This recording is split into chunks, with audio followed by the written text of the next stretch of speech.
Hello, and welcome to Piano Tech Radio Hour, the weekly bridge to the future of the piano tech community. I'm David Andersen. And I'm Eathan Janney. And we're here to ask great questions, and then we'll shut up and listen to some of the authorities, experts, and most outstanding personalities in our little world of pianos. So, put on your best set of headphones, and let's get started. Everyone. Hey, Piano kids. Tech Radio Hour. It's excellent to see you all.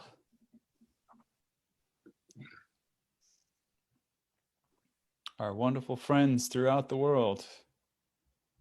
Yeah, man.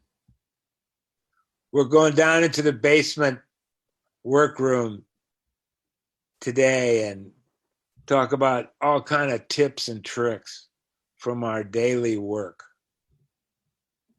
And yeah, it's going to be fun. What we've... Plus Go ahead. Oh, man, I can't believe I cut you off.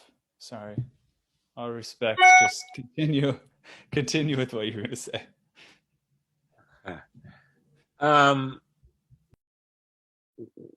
What we thought would be really fun was to be keying off our, I don't know what, 60-year complete total between Eathan and I, 60 years in the piano business. Some high-end clients, a lot of regular clients, just everything. Vox Populi for me. I've been from soup to nuts in 40-odd years. In terms of kind of pianos, where they are, who plays them. Now I'm in a place that I love with mostly really, really, really, really good pianos. And I've learned a lot. I've failed every day. You know, failure is not failure. There's a big tip. There's the biggest tip you're going to get today. Why don't you tattoo this on the inside of your eyelids? You know, failure is a gift. When you do something and you're not good at it and you suck at it, that's normal. That's human. That's average. You're never going to be great at something right away. So lighten up and lose your terror of failing. Oh my God, what if I fail? What if you do? Nobody cares. You fail and you apologize and make it right, and don't charge anybody for your stupidity or your ignorance. And you keep going. You learn. And you learn, well, how did I react?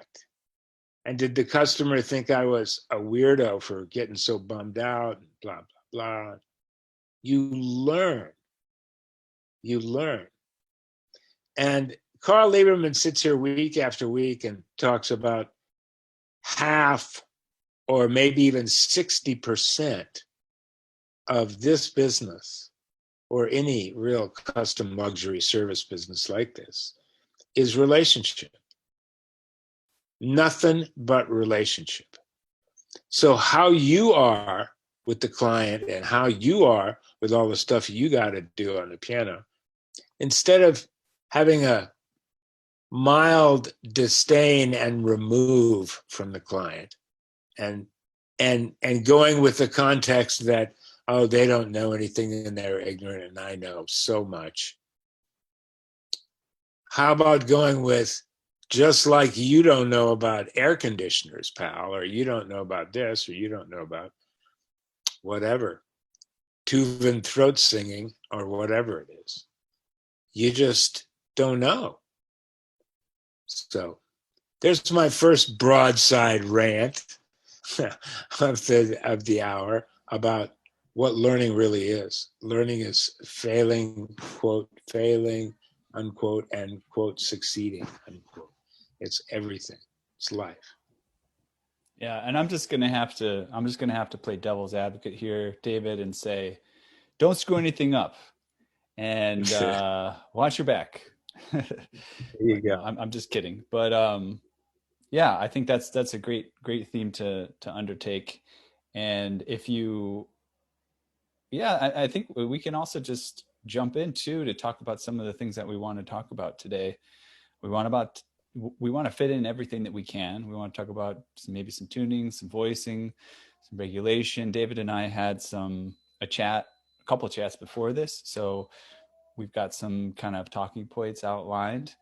And basically, what we want to do is bring some stuff that we think are kind of our top tips. And of course, I humbly do that. David's been around for longer than I have, but I'll bring you my unique perspective and maybe maybe a fresher perspective or a more technical Yeah. perspective. I think David and I make a great match because very intuitive and I'm very analytical in comparison, although I've got a little bit of that intuitive side. And there's Oh, both directions to approach things, and we need to take both those directions, but also listen to each other uh, when we have differences of opinions or just even different points of view. So yeah, I think it'll be good to start.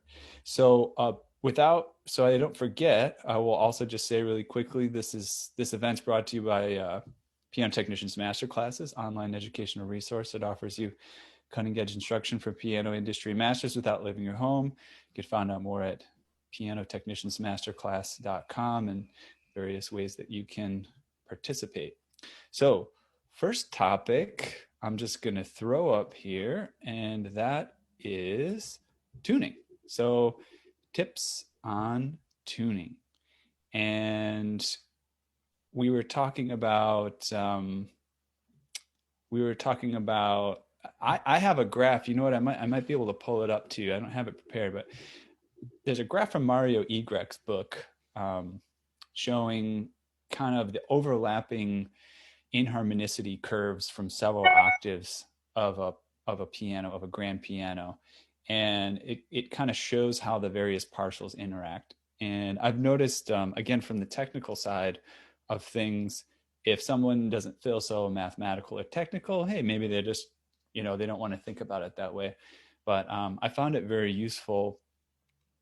It gives me a visual picture to imagine as I'm tuning the piano and listening to the partials and how they interact. And if I can, I'll pull that up soon so that I can maybe display it to everyone and show you. But the basic principle that I noticed in looking at this particular curve and then experimenting with my own tunings is that everything kind of this doesn't sound obvious at first, but there's more to it. Everything kind of coalesces in the mid range of the piano, and so that when there's a lot of overlapping partials that matter, the way that I think about tuning in that mid range in the temperament octave around there, more than overlapping coincident partials in other areas of the piano. So, for example, if I'm trying to tune a bass note and the low bass, I've noticed what sounds good locally in the octave, but also balancing that with which partials from the partial series of those bass notes, how are they interacting exactly with notes in the mid range? And typically it sounds better to me when they're more aligned with the mid range note, the overlapping partials, than trying to make them align with lower octaves. So I found this sort of an interesting pattern that I've noticed to give a nice full sound where it rings out quite well, is to focus on how everything comes together in the mid range. And other people might have other perspectives, and I'll try to bring that graph up back in to give you a visual of it. But David, I'm sure you have things from a totally different direction on tuning. I do. It's fascinating. I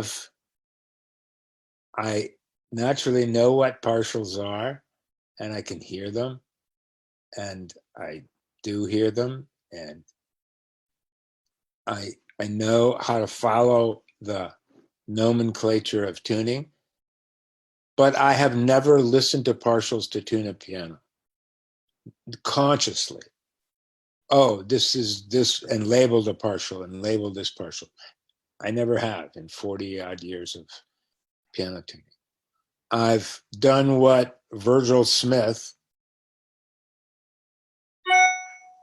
talked about every single time he spoke, which is, why don't you listen to the piano the way the player hears the piano?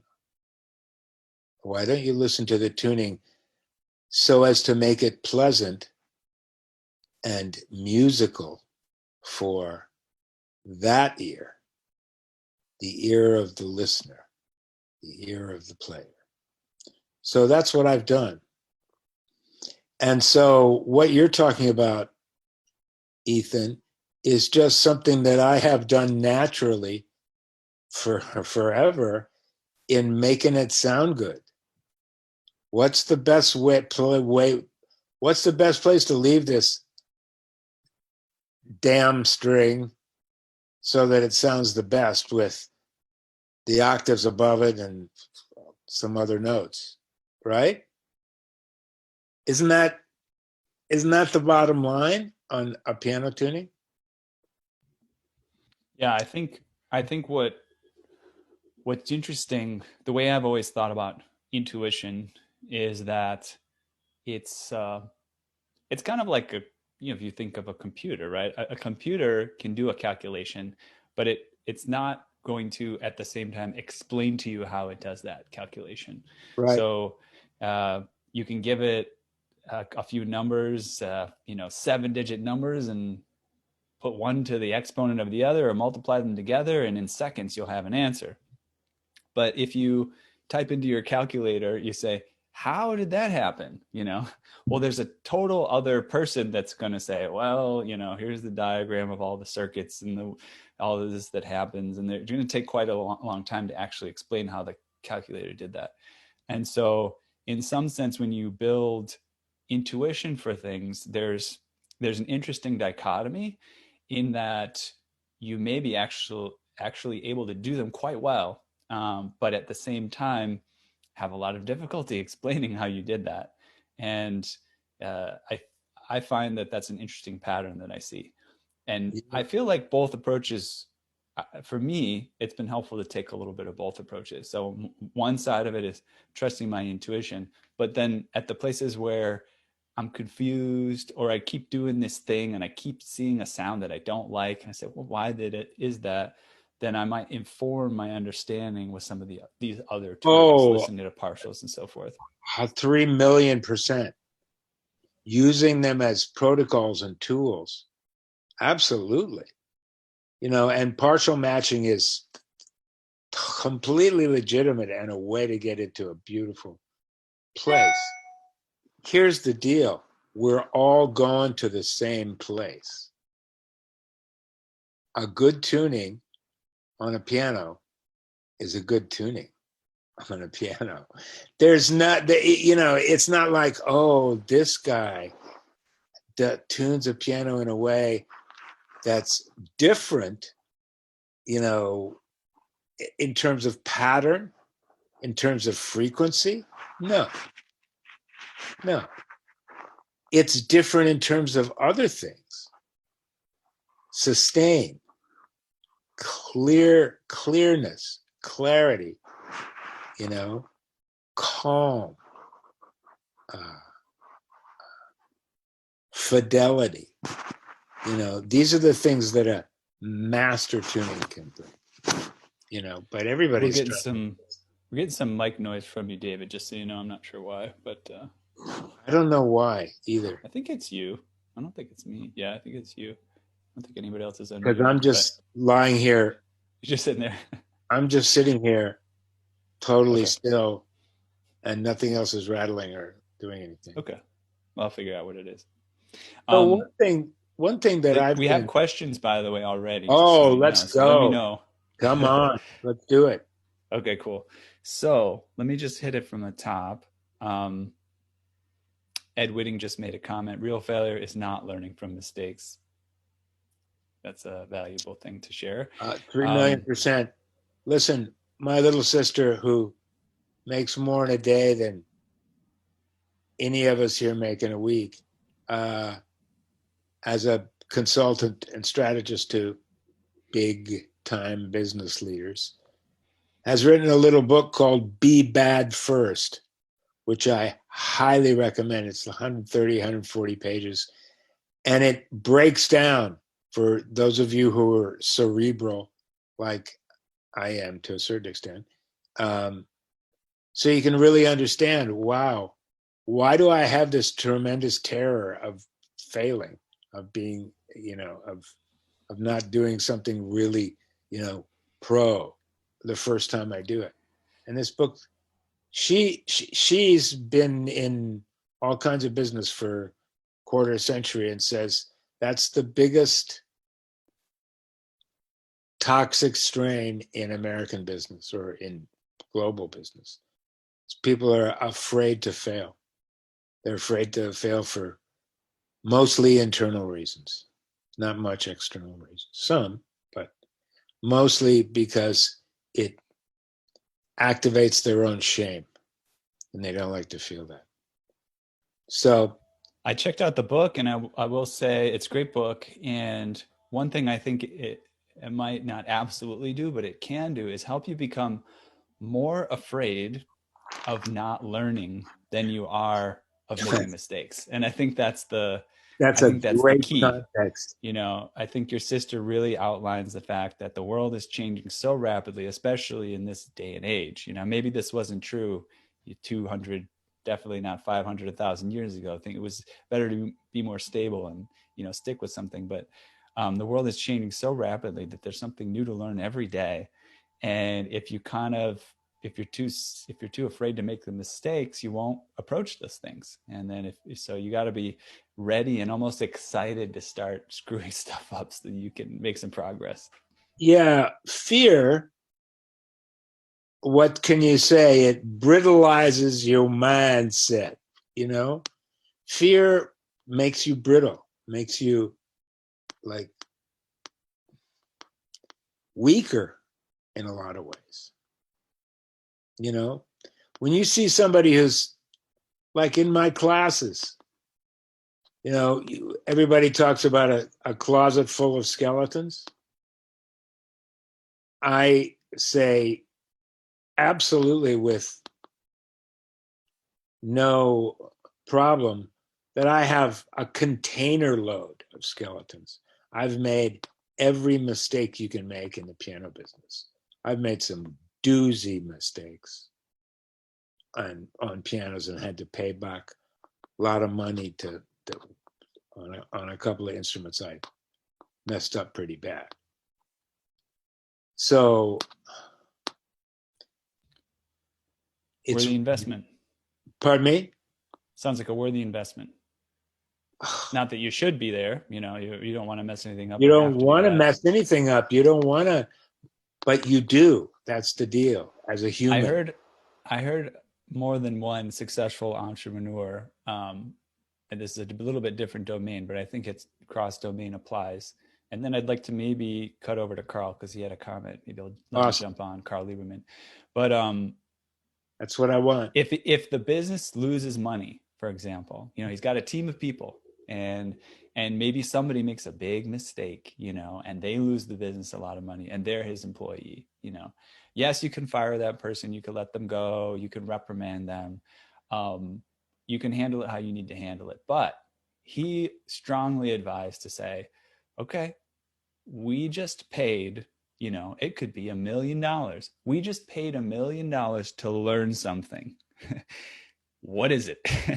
And, if it's just about, we shouldn't have done that, we shouldn't have lost that money, and it's a huge mistake, and we need to get down on ourselves or get down on a particular person, then you're going to not just lose the money, you're going to lose the learning opportunity.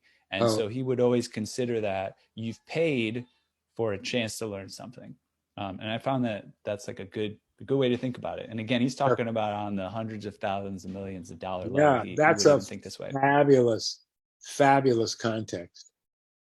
It's like I got in a lawsuit one time, and it was far-reaching consequences. It was a completely made-up lawsuit. My adversarial, the what do you call it? The plaintiff just made a bunch of stuff up, just whole cloth. No facts, no supporting documents, nothing. Just made a bunch of stuff. And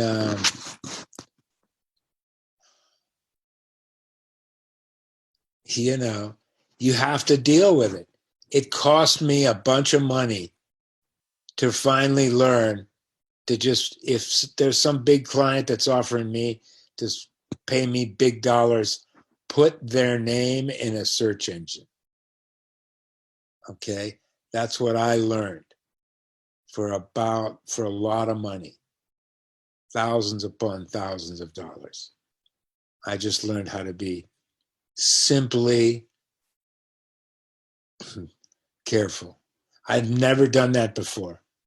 I'd never had to search anybody and make sure that they weren't a psychopathic, crazy person. So don't be afraid. Don't be afraid. Okay, Carl. Okay. Carl, let's hit him. All right. Mute me. Unmuted. Well, You're good. I think your observation about the partials coming together in the middle of the piano is a good observation. Yeah. It's true on well-scaled pianos. It's not true on Right. poorly scaled pianos. Right. But one of the consequences of that, as you were saying, listening to an octave in the bass is a very poor way to tune bass notes. It's why I particularly like tenths and 17ths or 12ths and 19ths, because the partial, the 5-1 that you're listening to, or the 6-4 or something like that, you're playing partials that are in the mid-range, and it's a much better way to zero in the notes. But on poorly scaled pianos, what happens is you can't really tune clean octaves because the 4-2 partial pair and the 6-3 partial pair are not convergent. When you tune a Steinway and you tune A2 to A3, you can tune a really clean octave. You can come at it through tenths. You can come at it any way, and they'll all be right. When you tune a really poorly scaled piano, you can't actually tune a clean octave between A2 and A3 because the 6-3 goes out of tune as the 4-2 comes into tune. And these are very loud partial pairs. So again, on poorly scaled pianos, you have to go to these larger compass intervals, but it's no guarantee that it's really going to give you a good tuning in the bass. That's right. That's right. And say what you be a little bit more specific about confirming Eathan's statement that everything really comes together and becomes clear in the mid-range. So for instance, if you tune chromatic major 17ths, which is I listen to as I go down through the bass, you're doing fifth partial of the bass note, which is right in the mid-range. It's right in the mid-range. And those partials tend to have a consistent inharmonicity and everything is together. Right. So it's very good to listen to 17ths. It really is. It's a very, very good tool. Okay. Or, and as I said, I listen to 11515. That's the most important interval for me. But you've got, 2/12ths, a 19th. You've got a double octave. You've got, 2 double octaves. You've got larger compass intervals. But what you're listening to is partials that are in the mid-range of the piano. That's right. And when you get those sounds to sound, I'll take that. And after thousands of tunings, that's a relatively fast process, right, Carl? To say, oh, yeah, that's the best place it sounds on this piano and this timing and this day. And you make that decision and just keep going. And that's a beautiful thing. That's like a superpower. We're getting that mic noise again. I'm not sure what it is. Oh, sorry. You're good. I'm unconsciously messing with the bottom of my computer, which is right under the microphone. Figured. Anyway, it's empowering to be able to tune a piano. And that's one thing I want to say too. Just let your body do the work. There's a guy that's Fred Riedekop up in Wichita who's fantastic piano technician, like the damper king of Canada, and does all the concert stuff for Winnipeg. And he said, we all think way too much. We need to let our bodies do the work. Our bodies know how to do all this stuff. It's done it. We've done it thousands of times, hundreds of times. Our bodies are awesome. They know how to do it. Yeah, I think that's also good. I think when that most applies, if you are the type that's analytical, and you've read this and you did that, and you're listening to this partial, you're listening to that partial, it most applies when your head is just swimming with all the different things. And That's you're right. saying, but I tried that, but I tried that. Then That's it's right. very important. That's when it's almost should be an indicator for you when there's a lot of conflicting voices in your head to just, as much as you can, just go with what intuition at that point. All those little pieces of information don't really matter anymore. Yep.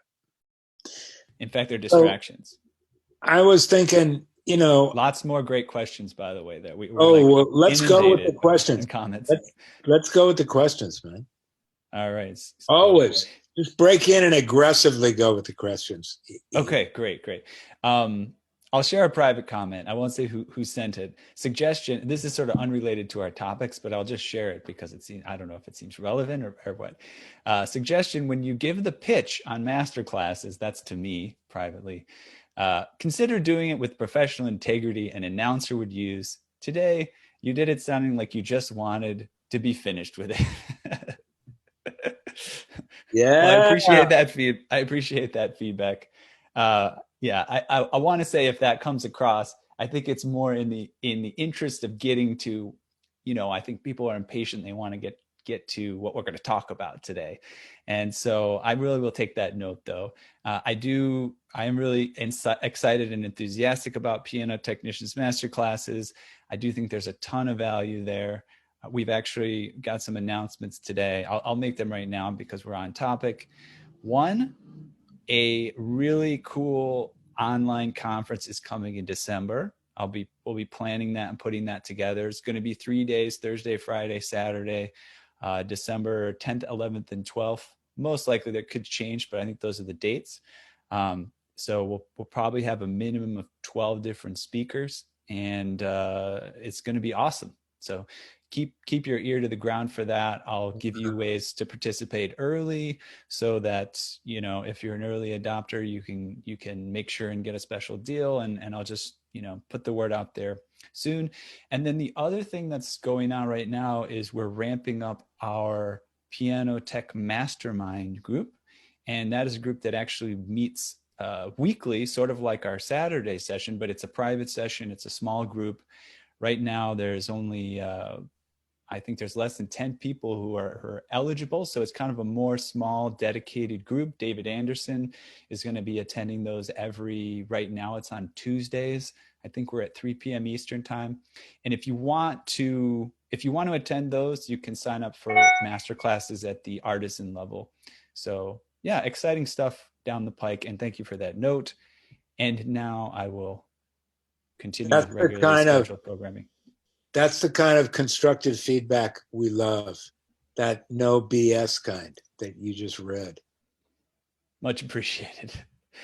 Next comment here, Jim Kelly. Maybe David can talk about his open string tuning. It's a wonderful and, intimidating at first world, but very exciting of open string tuning. I love the concept. Yeah. It's just an extension of what I was talking about before, that I listen to the whole tone when I tune. I'm hearing all the partials that everybody's hearing, and I'm hearing them match and be dissonant and then be back. I'll give a comment here as you straighten things out over there.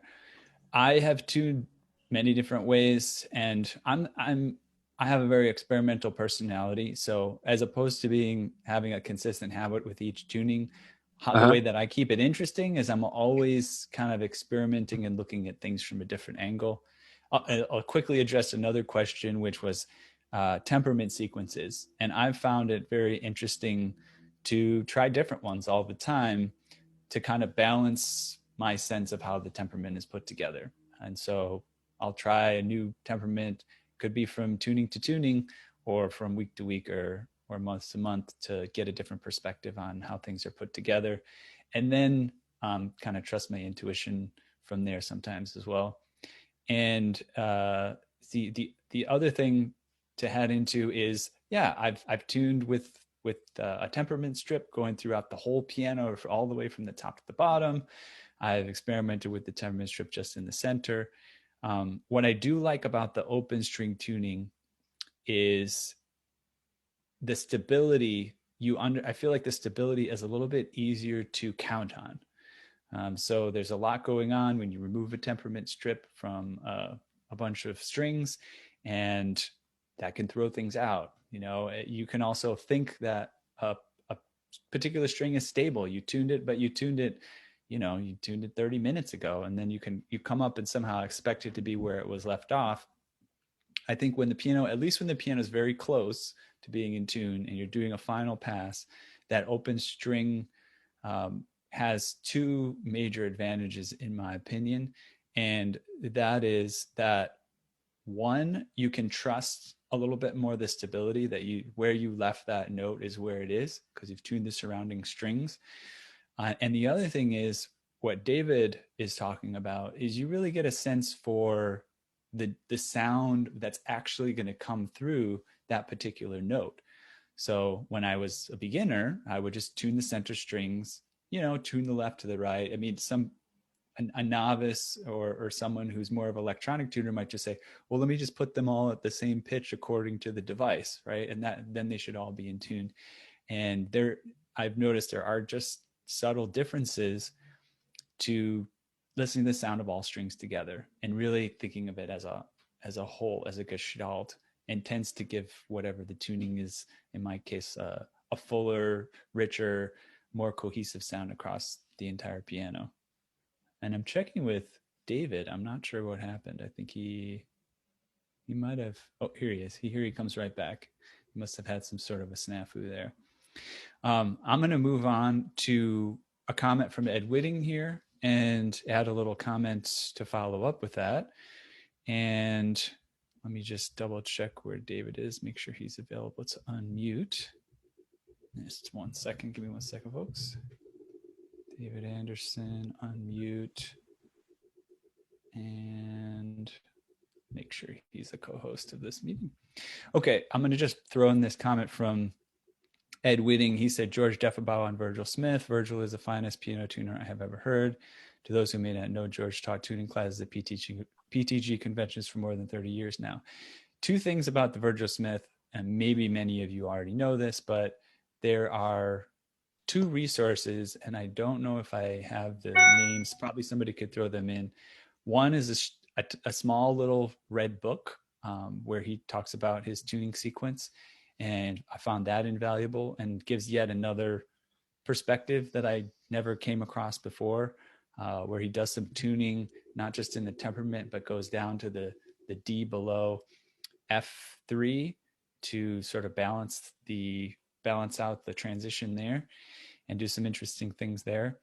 And there is a video, I believe, of Virgil Smith tuning on video, and that's a useful resource to just kind of listen to him tune a piano. I believe the PTG has that for order, but I'm not positive. Let me see if anybody made a comment.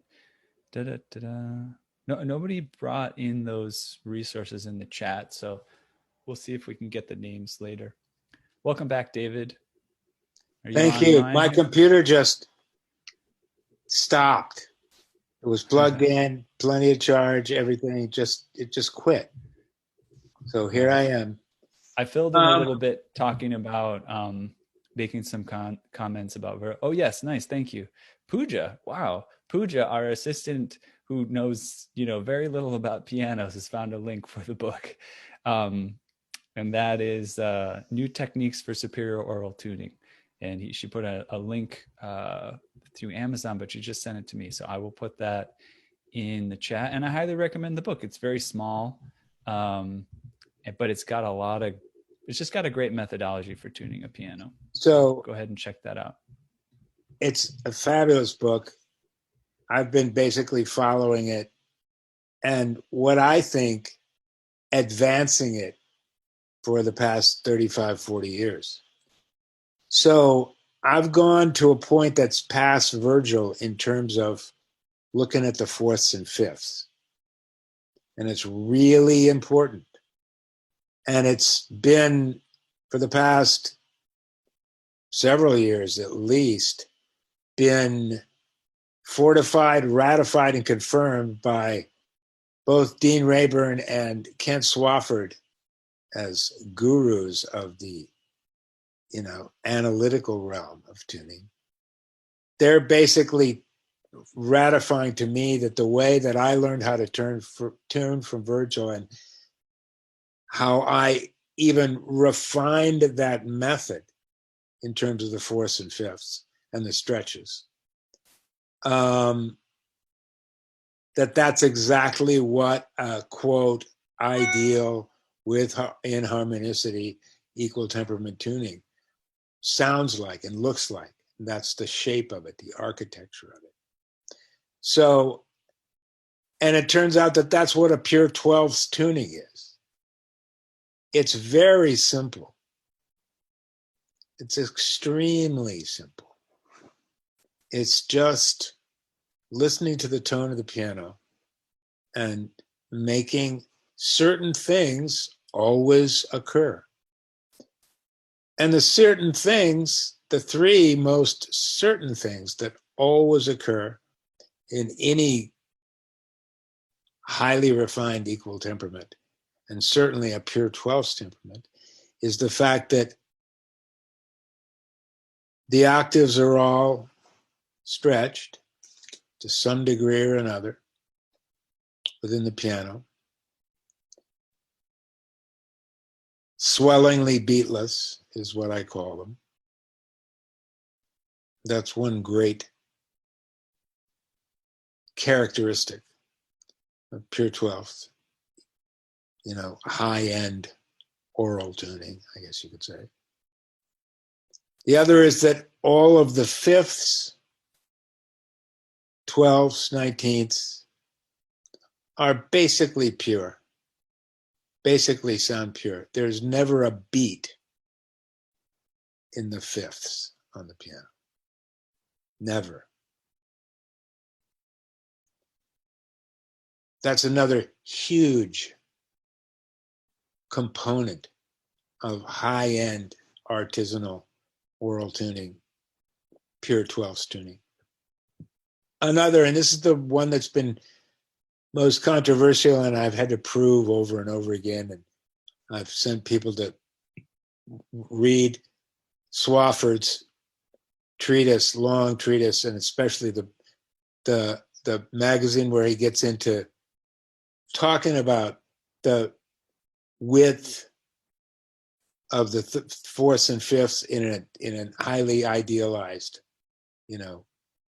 equal temperament. And all of the fourths on the piano, fourths and 11ths and 18ths, have a slow roll in them.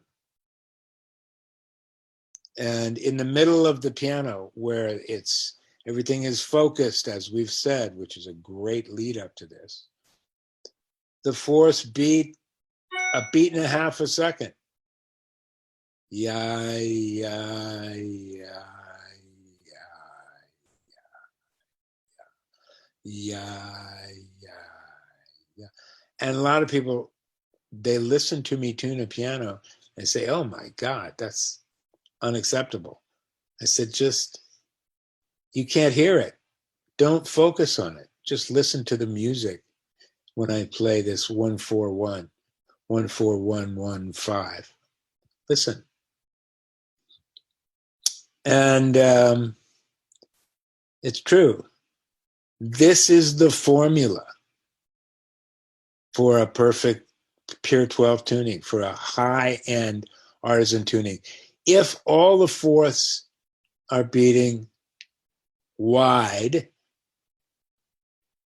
this slow, calm, Pacific way, beat, beat and a half, and all the fifths are slightly contracted with absolutely no beat at all, not even any indication of a beat, just kind of a lean.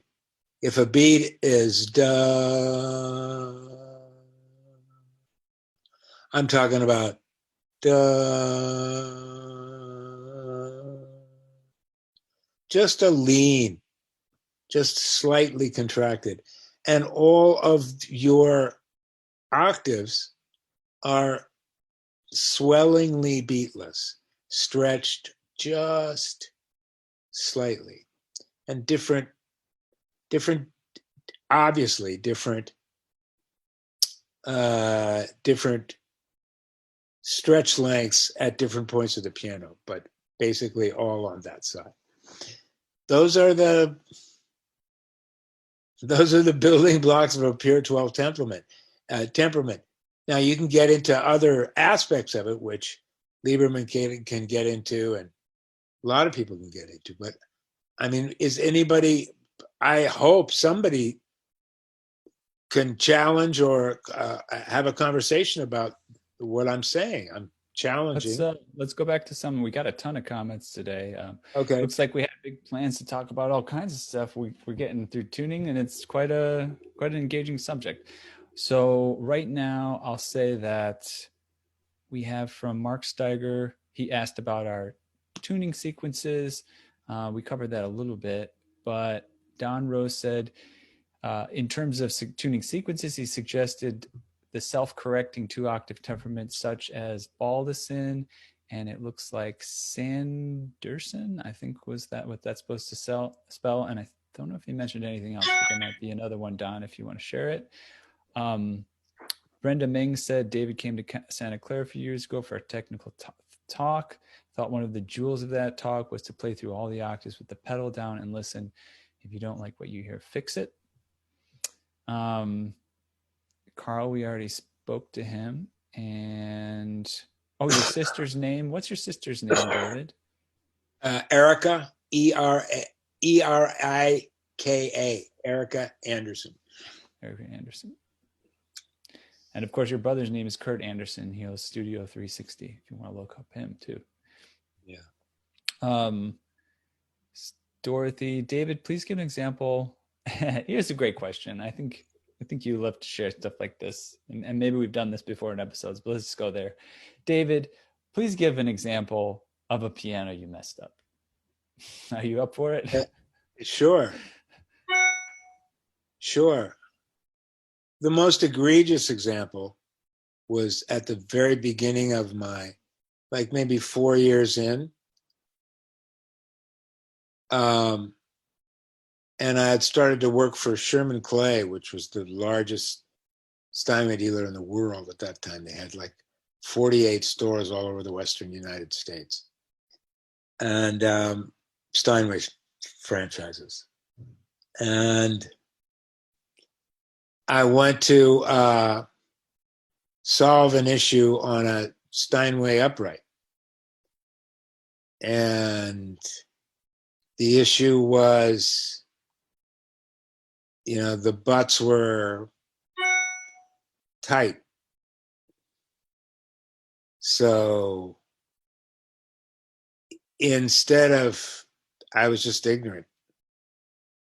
Instead of repinning or easing or doing anything like that, I just reamed the hole. I reamed the hole in the part that the center pin went through, right? And completely fucked up the piano, and they had to send Richard Davenport out. That was my first. That's my first experience with the dark side of Richard Davenport, or any side of Richard Davenport. He said, who is this idiot they sent out there with no training? And he was right. I was an idiot with no training, and I had made a stupid mistake. That's about the most egregious mistake I can remember. I completely messed up a piano right before a concert about 15, 18 years ago, maybe 20, 22 years ago, actually. It was a big house concert in a big, rich LA house with I don't know, a Hamburg C or maybe a Hamburg D. And somebody had retrofit some hammers on it that were soft hammers, more like Steinway, American Steinway hammers. And somebody lacquered the hell out of them. And,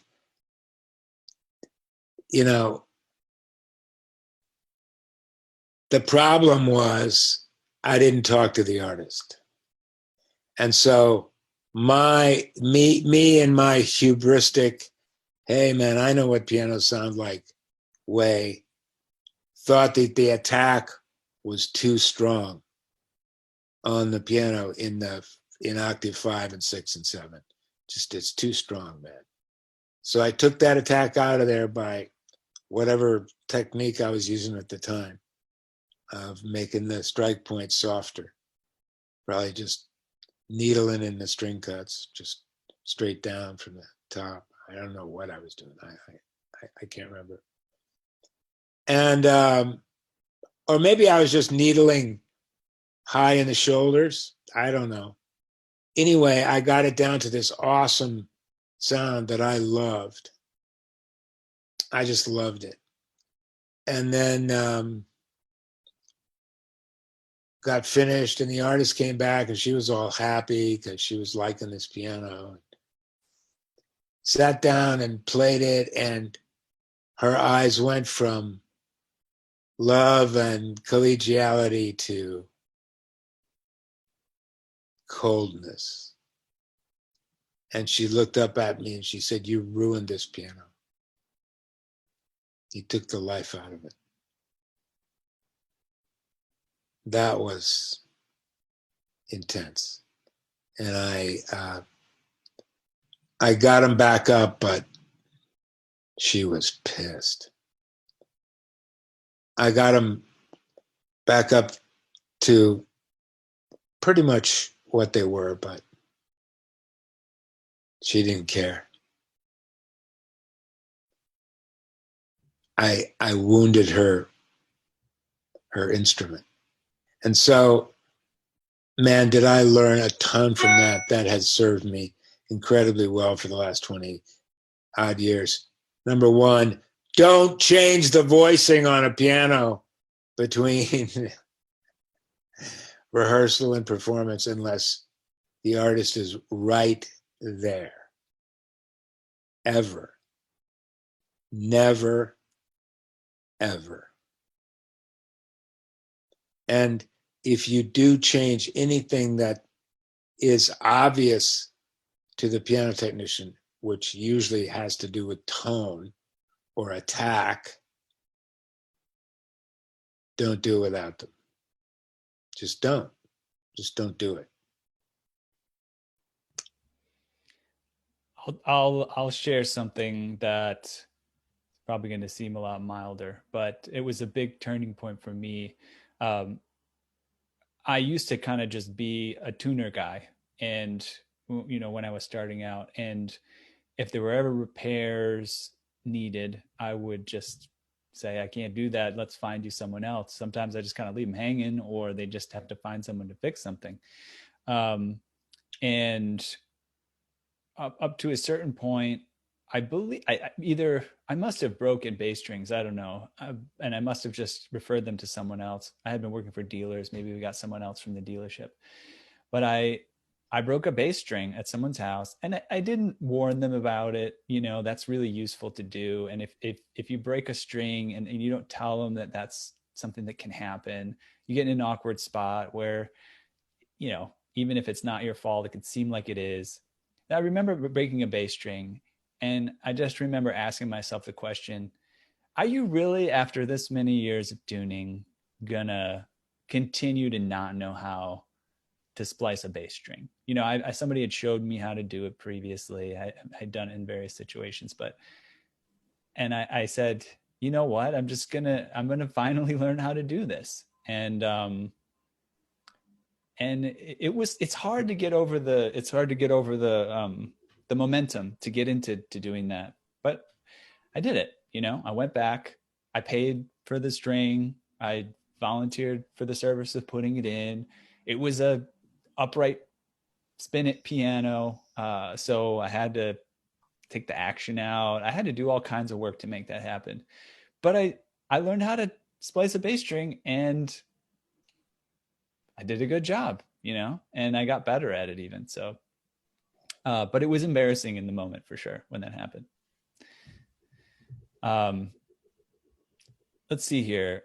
I'm going to go back. Thank you for sharing, David, as well. Going back to the open string tuning topic, we didn't really get to talk about that. Did you have anything you wanted to share, David, about your open string tuning methodologies and Sure. why you do it? Yeah. And I've already talked about it. Now I'll talk about it until I'm blue in the face. It's better to hear the piano and to get into the context, the atmosphere, the feeling, the vibration, the practice of listening to the piano, how the player hears it, how the listener hears it, how everybody else in the whole world hears it, other than a piano tuner. And that's what Virgil always said, you know, listen to it like other people listen to it. What does it sound like? And use your body as much as you can, because it's an incredibly well-designed instrument to hear with and to feel with and to sense and perceive with. So open string just means using a mute, basically, to tune with, not using a temperament strip. Letting everything ring. For instance, when I tune the temperament, I tune A3, and I tune the right string, then the center string to the right string, then the left string to the center string, and then take the string out, take the mute out, and see what I got.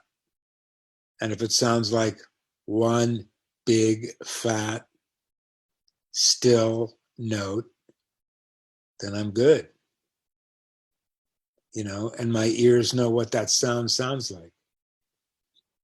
You know, my ear knows what a piano sounds like on a recording when it's like incredibly well in tune, with all the unisons just feeling so fat and round and real and resonant. You know, that's what open string tuning will bring you. It'll bring you a whole other level of perception, attention, and focus. Because you have if you're tuning open string, then you have to listen. You have to listen to the mistakes. Look, the reason I quit using a temperament strip is because I was frustrated when I pulled it out and pulled the left string and right string back up to, you know, where I had set the center string, which was in my, you know, work like protocol, pretty idealized tuning. It would shift, would subtly shift, because bringing those side strings up, if they were more than a center two down, or even if they were a center two down, would subtly shift the pitch of the center string. It would usually go down a little bit. It would move. And so it wasn't precise. So now when I get done with an equal temperament, when I get done setting a highly idealized equal temperament, it stays where I set it. It's like a little mini pitch race. And I only use that one mute. I use two mutes when I teach so that people can hear the beats, both the rapidly occurring beats and the slowly occurring beats, right? But when I tune, I use one mute. And I hear everything. And then I'm taking that beautiful, solid, as solid as it can be in a piano temperament, and I'm spreading it over the rest of the piano, making sure that all of the octaves are slightly stretched, swellingly beatless, right? And that all the fourths and 11ths and 18ths have roll to them. Yeah. And all the fifths sound basically pure. And if that keeps going, and I can also use, thirds marching down, tenths, 17ths. 17ths is a great tool. I agree with Carl. Carl's taught me a ton about oral tuning, and he calls himself a cyber tuner. It's bullshit. He's an oral tuner that has become a hybrid tuner, which is oral and machine. As much as he wants to tell you about sing the glories of the cyber tuner, there's the glories of Carl Lieberman's ears too. Don't forget about that. So Important combination. We're very close to the end here, David. So let me let you know that. Really? Yeah. Damn. It's just flown past. Okay, so any other questions? Any other burning questions?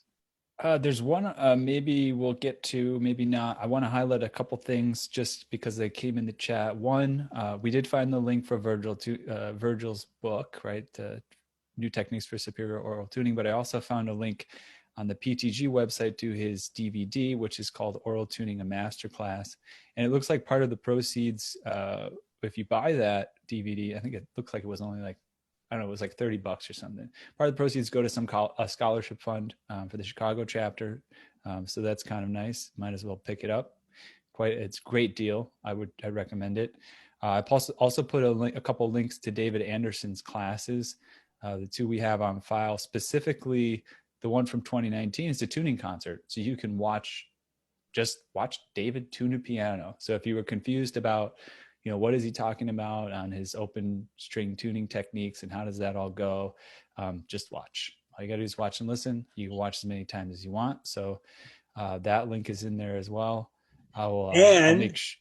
Yeah. And if you listen over a set of headphones or on a really good set of speakers, you can hear everything, man. This is high definition audio. So you can actually hear what I'm doing, which is massive. Thank you for sharing that, David. And in terms of other links, yeah, just the ones we put in there about signing up for direct access for just $8 a month, support this project, and you'll get our links directly, and you'll always be pre-registered, and you get recordings on file, so on and so forth. I don't know if saying so on and so forth appeals to the earlier comment, but that resource we have on file. And finally, I haven't promoted this too much, but we do have an Instagram account. If you're interested in following us on Instagram, do that. We're posting some cool content there.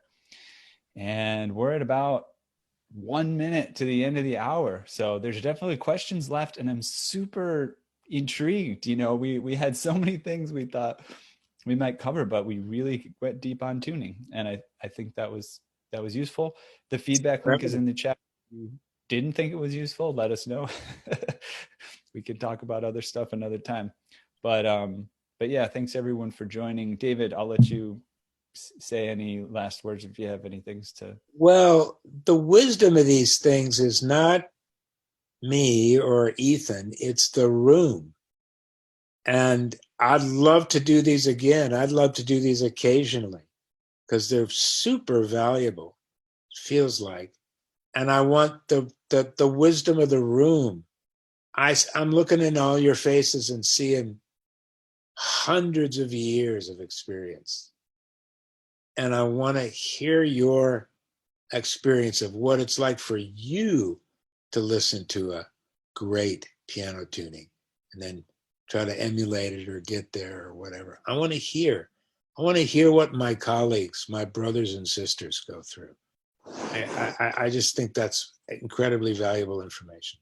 So thank you so much for being here today. Had a great time, and it seemed like about 10 minutes or 15 minutes instead of an hour. And thank you. Thank you for your focus. This is an amazing community. Appreciate it. See you down the road, David. All right. See you guys next week.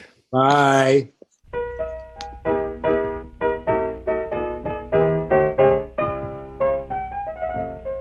Thank you so much for giving us an hour of your time. Remember that you can catch us live online every Saturday at 2 p.m. Eastern Time. That's right. Go to pianotechradio.com to register so you can interact live and ask questions of our guests. See you next week.